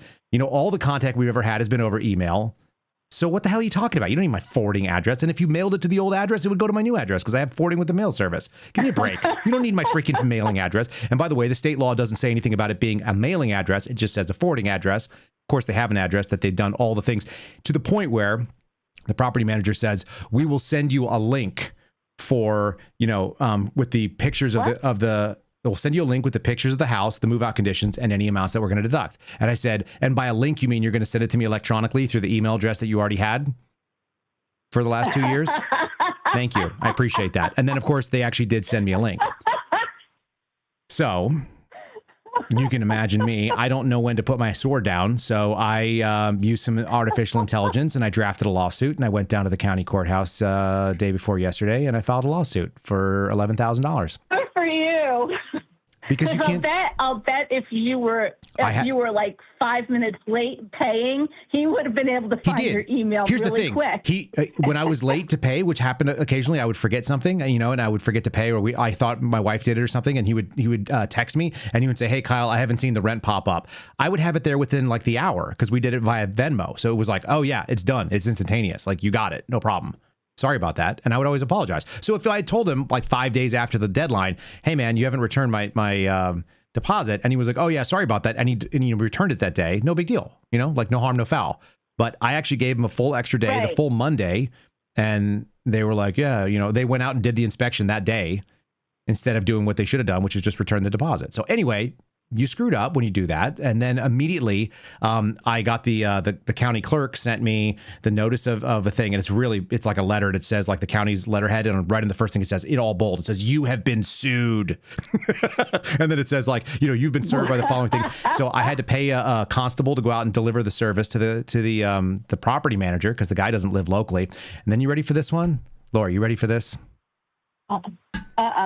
I might know how to find. I don't know. I might know how to find people. I have like a little talent of like looking people up and finding out where they live and stuff like that. You do? Like, I may have been that guy for a while. So I looked up. No. I looked up my landlord, which I had never considered doing because I never cared. It didn't matter to me. But there's no address on their contract. It just said our contract said his name, and then under address it said electronic payment to be executed upon execution of the lease. It didn't even have his address. So I looked him up. And he lives in a $2 million house right outside of DC. So Sorry, not a $2 million house, a $2.5 million house. It's like a 6,700 square foot house. Like it's a 6-bedroom, 5-bathroom, like monstrosity in McLean, which is one of the most expensive places outside of DC. Yeah. And you're screwing with me over $700 and you're late and you're in violation of state law. So of course I sent him like the PDF of saying like, you're sued. And I said like, here's the lawsuit. And like, here's all the evidence that goes with it and all the exhibits. And, he immediately blew up my phone with like 8 text messages. He was like, I'm so sorry. I was taking the advice of somebody that I shouldn't have. Like, I'm going to, I'm happy to send you the entire amount. And it's like, no, dude, that's not how it works. I just had to go out and pay $150 to go put a lawsuit together. I just went and filed a lawsuit because you've inconvenienced me significantly. And I talked to the court and I go, so what happens next? And she was like, in like maybe 6 weeks to 3 months, we'll have a preliminary hearing. I said, okay. And then she goes, and we might have a bench trial right now. That's looking like it's going to either be 5 to 6 months, but it's probably more like 8 to 9 months. And I go, okay. So like in like 8 or 9 months, we'll figure this out. She's like, yeah. I go, okay. She goes, is that all agreeable? I go, yeah, it's not about the time. It's just about the principle at this point. Because he'll do it to somebody else that can't afford it, right? Yeah, but that's just such I want to say it's just a shitty thing to do. It's a shitty way to operate in life. Yeah. Like what, but what would he have gained, or what was he gaining by avoiding you and not, like using BS excuses? I don't think it's his fault. Like so many things, it's because he had bad help. It's because his property manager was garbage. She always was garbage. So I'm going to file a complaint against her realtor license too. I don't ever back away from any fights. And if I realize that it's like injustice, and if it's made it to me, if like this injustice has gone on for other people too, no doubt, right? Other people, if like this is yeah, of course. This is like a deep look into the way that I operate. But if you think it's okay to defraud people or scam people or not engage in scrupulous practices, and you've gotten away with it until you run into me, I will not back away from it because I just really dislike that. Like I just can't. Well, I can't fathom that. I'm just curious. Did you ever take? So I probably know the answer to this, but did you have to take Myers-Briggs? Did I have to take it? I don't know, but I'm fairly confident for the FBI no, not for the FBI. They're not that sophisticated. I have done a personality inventory test before, and I'm sure that's the 4 letters, right? Well, yeah, it's the one that has like 4 different. It's represented by 4 different letters at the end. Qualities, I guess you call them. Yeah. And they'll go like, oh, like I'm an introverted, like top heavy, blah blah blah, whatever that. Yes, I know that I have one of the more rare things, and it's not the one people think, because it's not because I'm introverted. Yes, you are. So I would take a guess at what your type is. The reason I'm bringing this up is because I took this test years ago and totally forgot about it. And the other day I was talking to someone and she brought up this test and I said, oh yeah. And all of a sudden I remembered because I came up in that minority of people. Like it's supposedly a rare personality type. And one of the elements of that is J, which is justice seeking. Yeah, no, that's it. And that's what made me think that's you. Yeah, it might be it's INFP or INTJ. It's one of those two. So it's introverted, intuitive. I forgot what the other one. Feeling, and J is for justice seeking. Yeah. What is the T? Or the T is teaching. I think. Okay. I think it's teaching. I'm not sure. Let's see. Yeah, thinking is the T, based on logic and reason rather than emotion. Yeah, that would be you, INTJ. TJ probably. Prefer structure, order, a clear plan rather than flexible and spontaneous. Yeah, it can be overly critical. No. Nah. Yeah, I don't remember what it was, but I remember it being a relatively rare numerical thing, and anyhow, one of them says, like one of those two says, these people can be difficult to get along with because people don't Oh, I'm INFP. That's right. F as in feeling. Mm-hmm. And they say if it's the TJ or the feeling one, is that it's difficult to get along with these people because they think in a different realm than most other people. Mm-hmm. So I know it sounds hokey, but I just thought about the J part, and I was like, yeah, Kyle's a justice seeker all the way. Oh, I'm definitely that. Like, Yeah. You don't even And I used to tell people that actually when they would go like, look, what's your worst quality? And I was like, I have this like really overt, like aggressive sense of justice. And they're like, they're like, that's like saying like, I'm too critical of myself for doing a good job or some shit. Like, no, you don't understand. Like, I'm driven by justice to the point where I will do it to spite myself. Cause I'm like, like, why else would you pick a fight with people that are not going to benefit you? You know? And it sort of goes in line with justice actually matters. Some of your life choices. Right? Yeah. Some of your life choices sort of align with that very closely. Obviously, the FBI, obviously, I think the military is one of those things. Yeah. So it fits. I'm going to try to find out which one you are. I don't know if you're but the introverted one is interesting, right? Well, because it's just where you get your energy. I don't fill my cup by being around people. I empty my cup being around people. It takes a lot out of me. Mm-hmm. And you do well, and I think that's why you're so good at the podcast, because it's almost so you tend to work better or interact better in small groups or one-on-ones, and I think that's what makes you a really good interviewer and what makes you really good at a podcast, because when you're doing a podcast, it's just you, and you can imagine it's one person or just a small group of people. I do well with a large group too, for whatever reason, like communicating and leading people. I'm more of a reluctant leader when it comes to that. And that's the only kind of leadership I've ever really looked at and gone like, yeah, that's who I want. I want people that don't want to lead me for their own sake. They want to lead me because they want the job to be done correctly and they think they're the person to do it, or maybe they actually just are the person. So whenever I've stepped into a leading role, which I don't really relish, I don't need to be in charge of anything. Like, I'm just as happy not being in charge. I'm just happy doing my own thing. But yeah, if you decide to, you're a good public speaker too. But I envision that as like, you don't really see, I don't think you see the crowd. I think you see people as like individuals in that. I do. Yeah, no, I do. I see individuals. I don't see like a sea of people and yeah, I individually see people in that group when I walk around. So you'll notice I tend to like look people in the eye that are wherever they are that has caught my eye when I'm walking. But I don't have any particular training in public speaking. Like, I didn't train to do that. No, and I just grew up around it. I just want to say to people who, if people haven't seen you speak, if they get an opportunity, they should do it, because it's you'd said this to me that like you definitely don't write anything down. Never. And you just sort of let it flow through you. And it's really noticeable. Like, you can tell that it's an inspired talk. I won't call it a speech.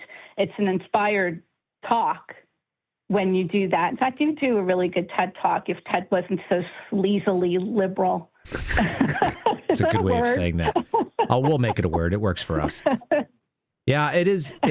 Speaking publicly is a strange animal, and having done it a small number of times at people's request, I don't go looking for it. It's not a thing that I seek. I definitely don't want to I've seen Steve Friend do it, and he has kind of like a thing, and he kind of, hits on his points, and I think it's very well delivered, and I think it's technically, sound. And so he has a very specific way of doing it. And I am the exact opposite of whatever that thing is. I am, if he is all mind, then mine is all heart, and it's not on purpose. I mean, it's cerebral for sure, but I don't think it comes, I don't speak from me. I start with something, and it's just like whatever hit me right then is where it's going to go. And then the crowd and the energy and the Holy Spirit gets to guide it. So. But it's coherent, right? So, and it always, yeah. You're not thinking about it. I'm telling you, I go to bed at night sometimes, and I wake up in the morning, and I'll be like, this is what's going on in the news, and this is what I should be talking about today. And I've woken up maybe only a dozen times. We've done 550 episodes, so that's quite a bit. I've probably a dozen times I've woken up, at least a solid 12, where I woke up, thought I was going to talk about something, and couldn't shake an idea that hit me overnight. And it was basically fully formed, and it's not from me. Yeah, it's not my idea, and it didn't come from my process. I just woke up and it was like, this is what has to be said today. And it's not every time. And I think that is the Holy Spirit working through you. Yeah. It's really unusual. It's like a strange revelation too. You go like, that's odd. Let's see how this flies. I've got a lot of, it's actually really nerve wracking because my process is fairly well developed. I know what I'm going to do. I sit down, like I'm right up to the button. I've got my number, if I'm not doing this by this time, I'm behind the gun kind of thing. I know where everything needs to be done when it comes to doing the organizing and the layout and pulling the stories and ripping the clips and uploading them into my system and all that stuff. But but when you don't and you just wake up in the morning and you're like, oh no, like this idea is coming at me and I can't say no to it. That's really odd. It's very unusual. I'm so amazed by even when you guys do these podcasts, it's so interesting because I try to imagine myself. I've thought, oh, maybe I'll do that sometime, but I am so completely everything I do, except for my job, it's so weird. Everything I do is on the fly. And I used to really hate that. I used to think it was some sort of major character defect. And then I realized, I accepted that in some ways that's a gift, but sometimes it's a painful one in a way, because I see people all around me who seem so much more together or so much more effective in life.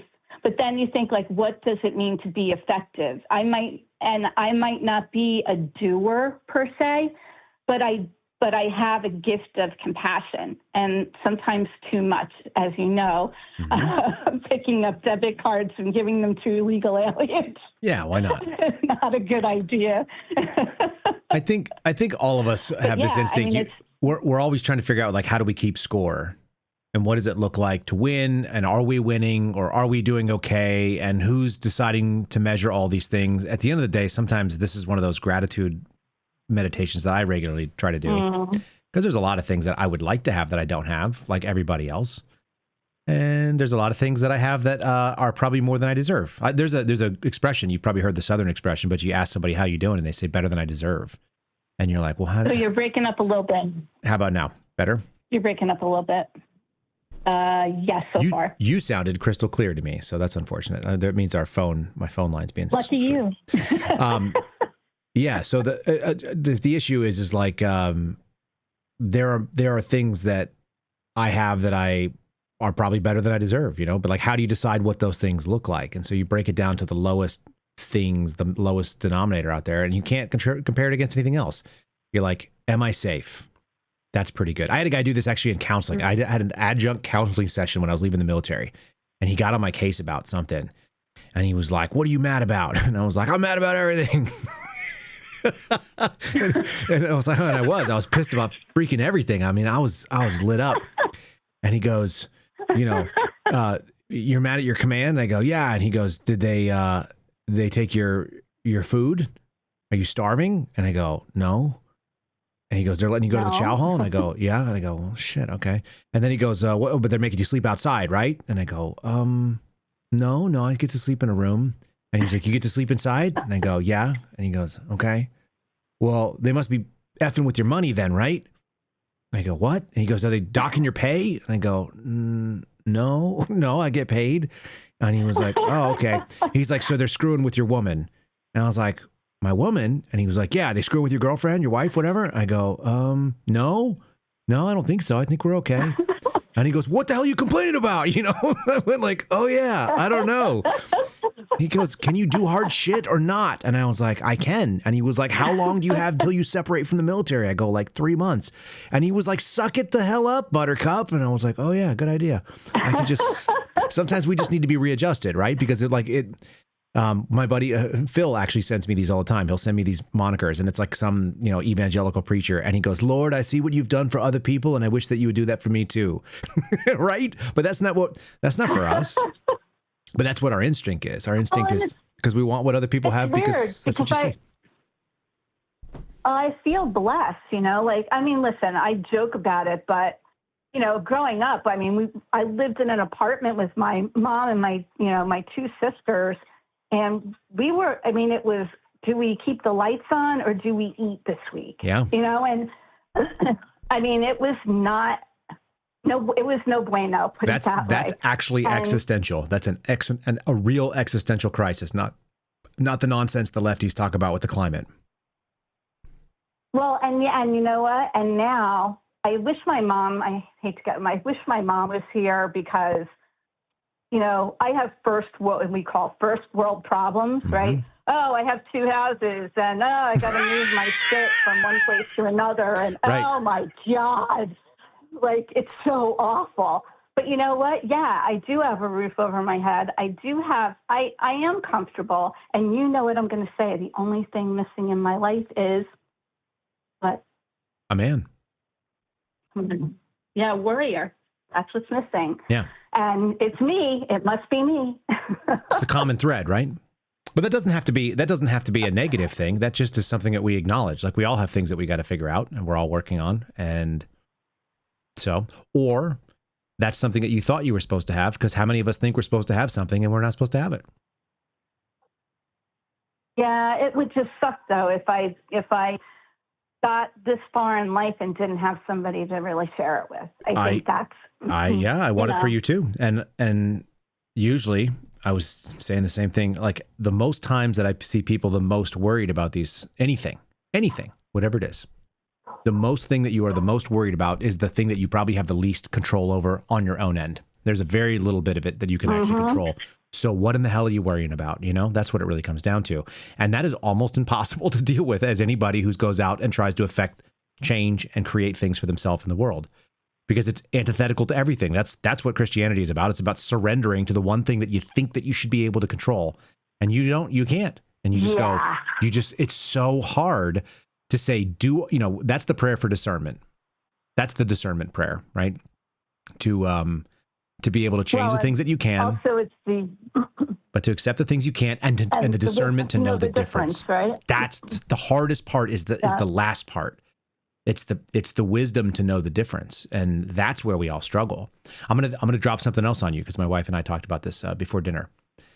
You know, you look at somebody like a Bernie Sanders, these guys that are operating in this sort of like fake Marxism, which is a theology, right? Will we agree on that? Mm-hmm. So you've got this theocratic position. It's a godless religion. And the question is why are so many smart people ensnared by it? Because there's a lot of really bright people that get right behind it and they go, yeah, we get it. This is how it works. And they get into it. And we look at them and we go, you must be out of your damn mind because you're too smart to fall for this crap. And I think the answer is... I did. I did.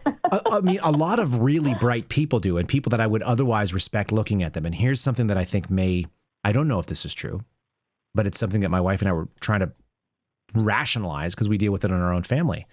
And I think what it does, I think it is truly a satanic thing. It is like, it's the devil's tool.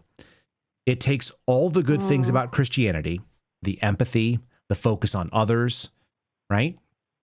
The want to help others, and it does the worst possible thing. It makes envy a virtue, because if people have too much, we're supposed to take it from them. And oh my gosh, yeah. And that envy, why would you have envy? Envy is very closely related to pride, because you think that you should also have that thing, even though you haven't earned it. You believe that you should be associated with it. And pride is the original sin. And so it's like, I can rival who should have what the way that God did. And so, Marxism, for me, when I look at it, I go like, why is it so? It touches on that base level thing where we all want to see fairness, which is the virtue, but we also we're coveting other people's things, which is the vice. And we do so in a really, really dark way by trying to make ourselves the God, or creating a governmental system like God, and that's pride. And so it masquerades as virtue. It doesn't come in and says, I'm evil and don't you want to do it because evil's cool. It says, I'm good and I'm moral and you're not, because I can sit in judgment. And you just go like, that's not virtue, my friends. It's very cleverly disguised. That is so crazy that you said that, because I've never heard it put that way before. But I look back, on those days, and I think you're absolutely right, because I was as far away from God as you could possibly be, and not just by ideology. It was like a lot of things in my life were just as far away from God as you could get, short of murder or armed robbery. Like, I swear I didn't do an armed robbery. Okay. Noted. But the envy part is I think you're absolutely right, because I was younger, and this is how they get younger people, I guess, too, right? Because when I was younger, I didn't have anything. I grew up with nothing.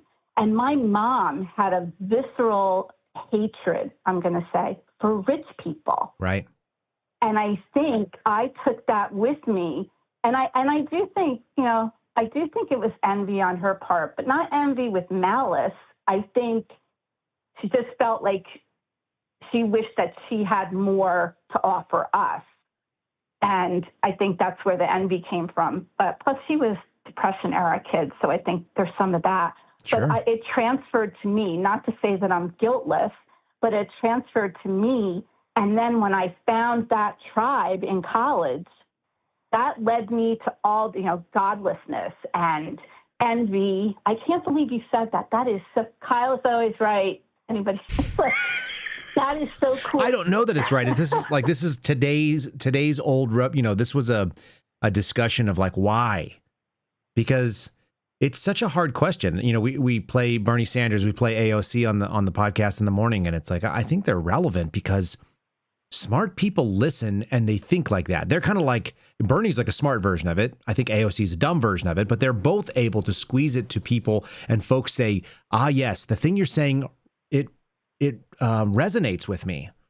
And why does it resonate with them? Because it takes their vice and it claims that it's a virtue in a godless way.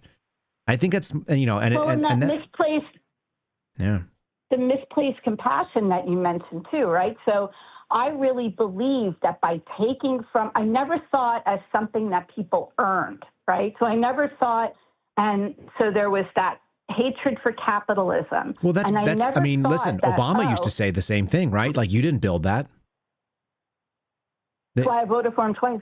Well, that's what they said, though. They said you didn't build that. And so, like, what he's saying is that, like, this is not, and maybe if it was like, you didn't build that, God, that was a gift from God, that would be a different animal than saying, no. All of these hard workers put you in your position. And it's like, well, did they agree to do that in their own free will? Do you actually believe in human agency or not? Because if you don't, then you believe that people are enslaved.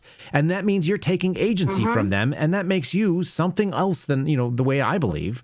Because Christians think that you have a voluntary transaction. And so, is capitalism is not moral or immoral. It's just a system that allows you to suss out the most free thing, and then you add a moral value system on it, a religious connotation on top of it, the way that you ought to live so that it's better. Jordan Peterson talks about it a lot and much more eloquently than I would.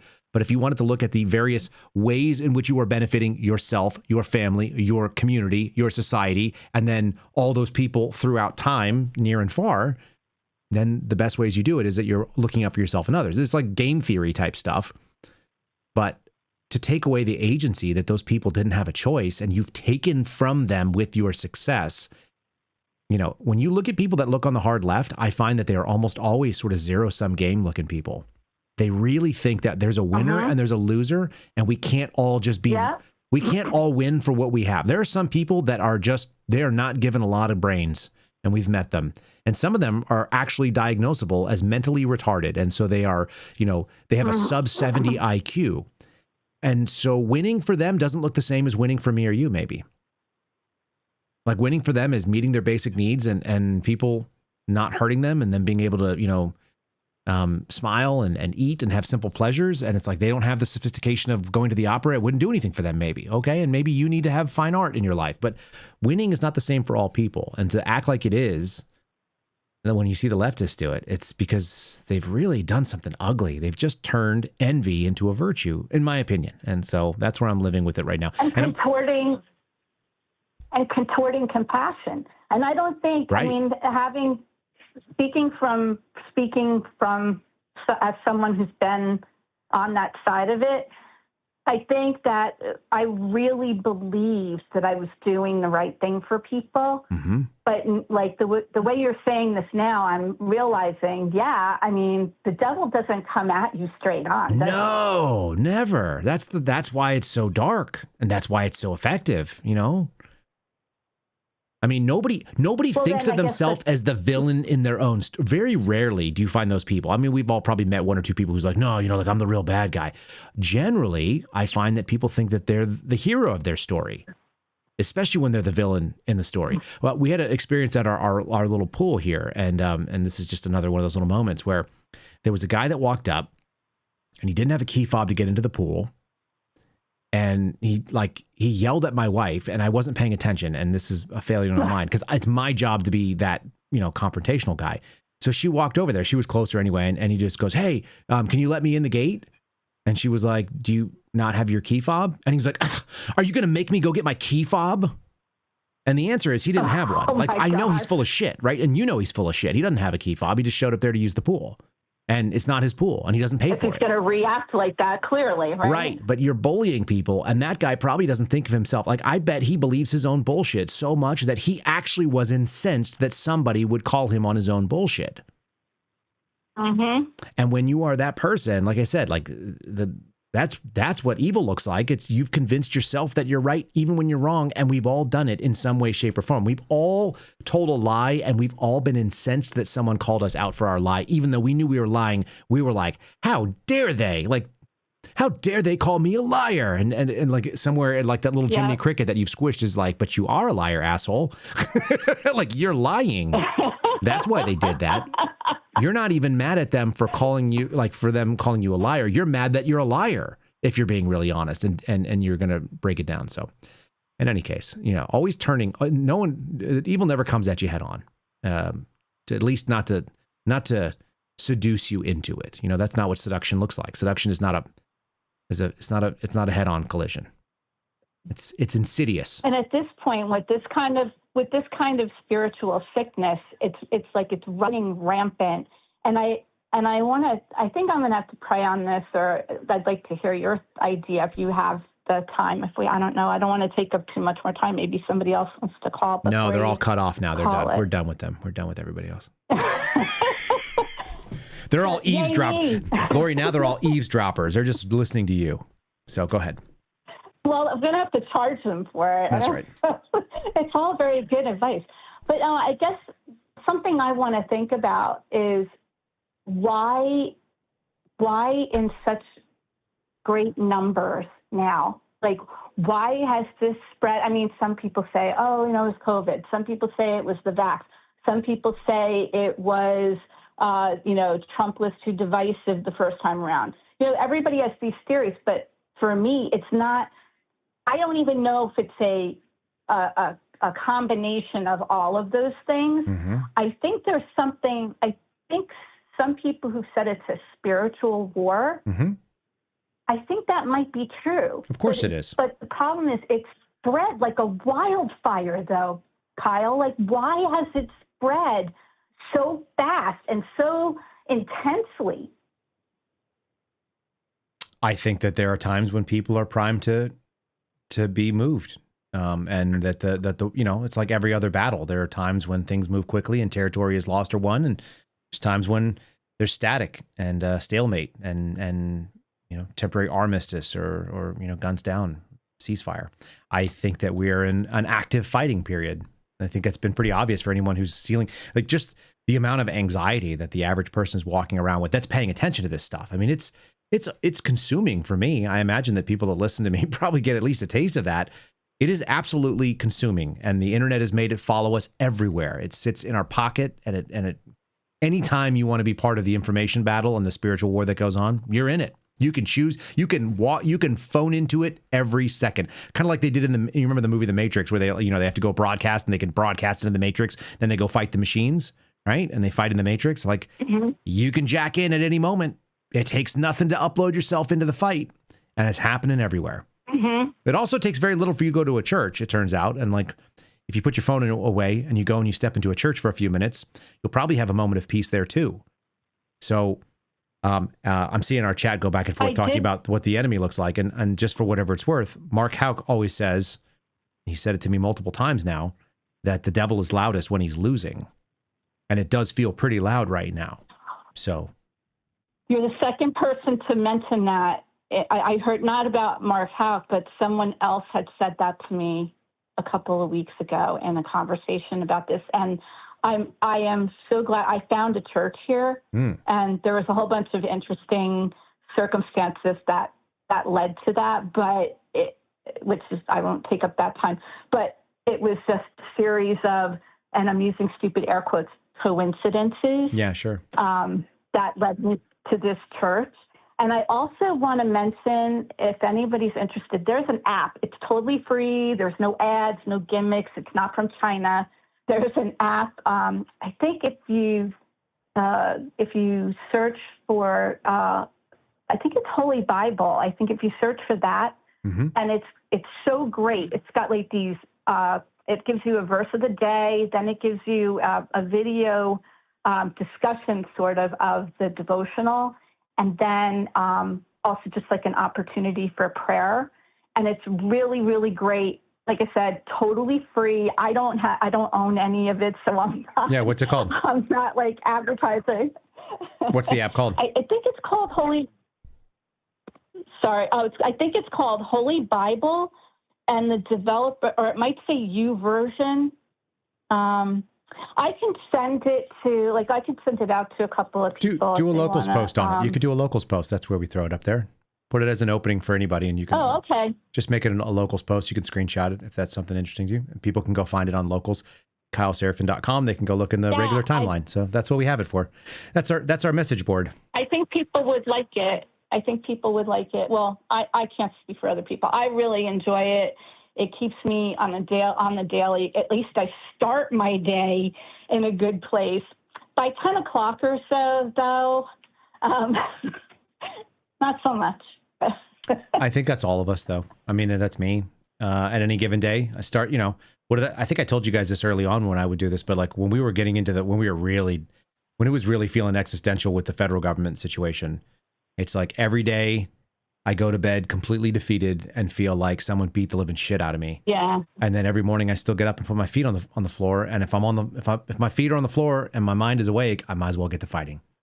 So, no one says that you get to, no one's ever worked themselves to the bone and then been like, but it wasn't worth it. It's like, okay, well, that's just what I had to do. That's just what needed to be done. So, don't sometimes just accept that being exhausted or being, anxious or covered in all the things that you got to do. Like, yeah, that's what it is. Take your time away. Go take a knee somewhere quietly. My wife prays 3 times a day on her knees, which I've never done in my life. And I look at her and I think it's awesome. I mean, it's real. She sets an alarm and she just does it every 6 hours that she's awake. That's from somebody. That's a really great idea. That's from somebody who didn't believe in God or didn't believe in any organized religion for a very long time, for most of her life, and was baptized in 2022. My wife was baptized going into the Easter Sunday, and the next day they took my badge and my gun. Yeah. I mean, things don't happen for no reason. But it, you don't know what it means either. Nobody, I didn't even recognize that when it happened. I was just like, oh, that was Easter. Oh, here's these shitty people taking my gun. I guess my life's going to change. Wonder what happens next. Yeah. Well, now the ATF's at my house. Now the ATF's at my house. Look at this. Look what we got here, though. You're where? Where's it at? There it is. Hold on. We're throwing it on the screen. You're where we need you to be. We're here. We're broadcasting. We're talking to people. We're connecting human beings. We're challenging the status quo. I've had leftist reporters who've told me that after 2 things. 1, after talking to me, they've gone back and started going to church. And 2, they cannot state that I am not based on principle. They're like, you're consistent. And I'm like, what did you think? Like, it's not about party. It's not about partisan. It's really not. I don't care if Republicans or Democrats win when it comes, because I'm not about that. I care about values. Like anyone who has listened to you for longer than 15 minutes gets that it's not going to be about a party. Like, and I don't think so. I'm going to speak for those of us who might have been around since the trailer days. Yeah. That I think that's why we're here still, is because we know. And, you know, because we're just waiting for you to always be right. Don't say stuff like that. That's not helpful to my brain. I start thinking that way, I'll be in bad news. But here's the thing. What you can always, I won't always be right, but what I will always be is honest about why I think something is. And if my facts are wrong, then maybe so. But the principles are going to be pretty much the same. And, you know, I've had my mind changed on things. I've been persuaded about some things for sure. Just not a lot of things that I've had enough time to evaluate. You know, you evaluate certain things, and by the time you're over 40, you know, it's like, okay, I'm pretty much not open to changing my mind about those, because I know what good and evil looks like, because I've seen it. And then I've experienced people who have lived on either side. You're of it, logical, though. I am. You're logical. Try to be. You are the masculine energy. I am so not logical, but like I said, you know, I am who I am, and I try to use common sense, but sometimes it's just about feeling, and that's not always good, but sometimes really important, you know? Sometimes. Oh, you know what I wanted to tell you before I forget? INTJ, baptism. personality type, scientist or one? mastermind. I don't know. Maybe. I don't really remember. This says this person is a walking think baptism. tank. Well, not mine. It was my baby. Someone got christened? Yeah, our baby. Yeah, that's what I mean. Someone got christened. Yeah, she runs around naked all the time right now. She wore her mom's socks and nothing else for a period this afternoon, which was really funny. we were just looking, we're like, how bad could life be? We've got a tiny little toddler running around with no clothes on, and she's like wearing socks up to her freaking thighs because she's just goofy. So, yeah. That's so awesome. Yeah, I got a little mini me. I got one that did first communion. That was cool. We had our marriage blessed in the Catholic Church, which we hadn't done previously. Yeah, it was a good weekend. Like, we're blessed. We're, like I said, better than we should be. How is he? How's Bodie taking the sister situation? Yeah, he's like a weird little dude. He's a weird little dude. Everybody who sees him knows that. He's a weird dude. He's unbelievably cute. Like his dad. He's obsessed with flashlights. I've given him a couple of pieces of rope, and he just ties the shit out of them. Like everything he does, he just ties up. He's constantly tying knots and ropes and ladders and, you know, making X's and trying to figure it out. So like when he gets a little bit more sophisticated, I'll start teaching him some real knots so he can actually start doing some. But he's, you know, he's got a slingshot, which I would have killed for when I was 8, and he's 4, and he's got a slingshot. So he's not even strong enough to shoot it, but we're going to kill some stuff for sure. You know, he's got like a really, really hyper alpha masculine dad. Who like really, I'm like, what do you want? Sure. He's like, when I get bigger, I'm going to be a dad, and I'm going to have a huge knife. And I'm like, yeah, absolutely. I'm like, I'll buy it for you. I've got knives I will give you. I have bags of knives that you can have, my little man. So I think we're about to lose the folks over on locals. We're going to drop the, they're watching it here. They see the 2-hour shut off's going to happen. Yeah. That being said, he's going to be okay, but I wish he had more, like, it seems like there's less little dudes running around. There's a lot more little girls running around. So that's kind of funny. At least in his age bracket. At least he'll have his pick, right? Yeah. Yeah. He will have his pick, I guess, especially if we get him to like start knocking out some push-ups soon. It's pending. Right away. Yeah, like right now. As soon as he's 6. He's got like a year. He's got one more year, and then it's game on. So I'm really happy for you. I mean, despite everything, it sounds like you're in a very good place. Oh yeah, I'm lucky. I hate that I'm on a different time zone now, because it makes my life really difficult. So can you change that? I cannot, but I will feel sympathetic that you're unable to organize your life around what we're doing. One day we'll do something different, I'm sure of it. One day I'll probably be on the same time zone or real similar, in which case we'll have to bump around, because I don't think I want to wake up and start at 4 a.m. But we'll see. No, you don't. My meetings now start at like 4 a.m. at work, so because I still work East Coast time, and it sucks. Yeah. That doesn't sound like fun at all. So. I don't want that. I don't want that at all. But it's cooler than Texas. I know it. I guess. I know. We're working on it. I'm working on it. All right. Well, I'm gonna let you go, and I appreciate everyone's patience for kind of entertaining me. But I'm really glad I got to talk to you, Kyle. It's been a little while, and yeah, was good catching up. Again, leaving with some choice bits of information and things to ponder. Well, thanks for being part of it. Thanks for calling in. Thanks for chatting with me. Thanks for sharing your stuff. I hope I hope your move out date goes on. You can keep us updated. Yeah, I'll let you know. Everybody in the chat, I'll tell them whether they want to know or not. Indeed. That sounds fair. I think that's reasonable. That's what we're all about. Everybody gets to share their piece. Well, have a good night. You do the same. Thank you. Yeah. You guys have a great night. Everybody else that's listening, Bye. Lori, thanks so much. Good night. We'll drop off here. I'll say goodnight to all of you. We're about to lose the folks over on Locals. We're about to go dead over there. So thank you for joining us for the call-in show. For those of you that did, if you guys want to join the program, you got to do it either on YouTube. You could become a Suspendables member there. You could do it over on Locals at kyleserafin.com, or you can do it at X, and you can follow and subscribe there. I think it's the cheapest way to do it, and all you get is the phone number. So that's all there is. I hope you guys have a great night. We'll do Friendly Friday tomorrow with Steve Friend. Looking forward to seeing what that's all about. God bless. Talk to you guys in the morning. Thanks for listening to The Kyle Seraphin Show, streamed live weekdays on rumble.com/Kyle Seraphin. Follow Kyle on Twitter, Truth Social, and Instagram at Kyle Seraphin.